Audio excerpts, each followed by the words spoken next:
안녕하세요. 절세병법 이승현 회계사입니다. 오늘은 취득세가 황당하게 과세된 사례를 하나 말씀드리려고 합니다. 보통 내가 돈을 주고 사게 되면은 산 금액의 취득세율 몇 프로 이렇게 곱해서 취득세가 나올 거라고 생각을 하시잖아요.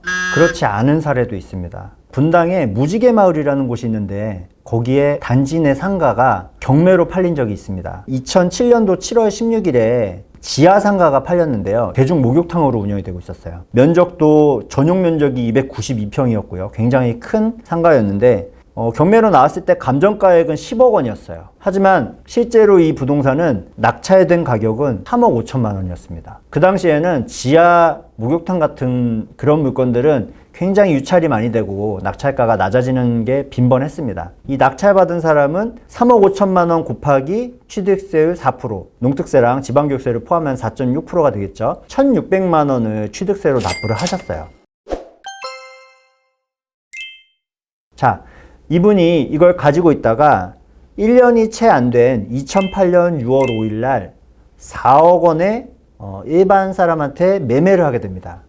자, 이 매매를 하게 된 사람도 취득세를 내야겠죠. 그래서 취득세를 내기 위해서 구청에 가신 거예요. 구청에 가서 취득세가 얼마입니까? 라고 물어보니까 구청 직원이 계산기를 두드리더니 1억 600만 원이라고 답변을 했습니다. 우리 4억짜리 상가를 샀는데 취득세가 1억 600만 원이 나왔다.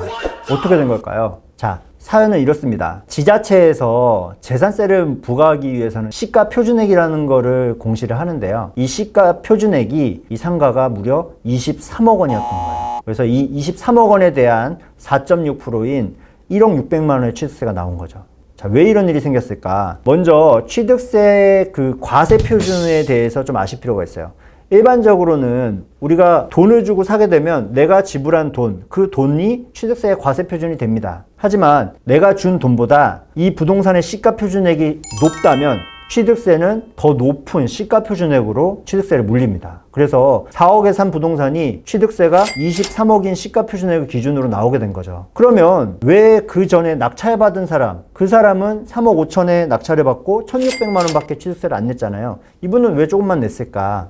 자, 취득세 과세 표준을 계산할 때 경매나 공매 또는 법인한테 사거나 법인이 취득하는 이런 법인 장부로 확인되는 그런 경우에는 실제 시가 표준액과 상관없이 내가 취득한 가격을 기준으로 취득세를 매기게 돼 있어요. 그러니까 경매로 받으신 분은 시가 표준액이 아무리 높아도 내가 산 가격인 3억 5천, 낙찰 가격의 4.6%인 1,600만 원의 취득세만 내도 가능했는데 이 이후에 일반 매매로 사신 분은 이렇게 내가 산 가격과 상관없이 시가 표준액에 따라서 1억 600만 원의 취득세를 내신 거죠. 이분은 억울하니까 소송을 대법원까지 하셨는데 2011년에 대법원에서 패소해서 이 높은 취득세를 납부하시게 됐습니다. 여러분들 주의하셔야 될 거는요. 우리가 일반적으로는 내가 사는 가격보다 시가 표준액이 낮은 경우가 대부분일 겁니다. 하지만 그 지방의 구도심이나 이런 곳에 가시면 구도심이 한참 성장을 할 때는 매매 가격이 올라가면서 같이 공시가격 또한 올라갑니다. 그러다가 옆에 신도심이 생기면서 여기에 매매 가격이 쭉 빠지게 되면 이 빠지는 속도보다 공시가격이 떨어지는 속도는 좀 더 느리겠죠. 그래서 내가 실제 상가격보다 시가 표준액이 높아서 취득세를 더 내는 경우가 생길 수 있기 때문에 그런 상가를 살 때는 여러분들이 시가 표준액이 얼마인지도 확인을 해 두시는 게 필요합니다. 네, 지금까지 이승현 회계사였습니다. 감사합니다.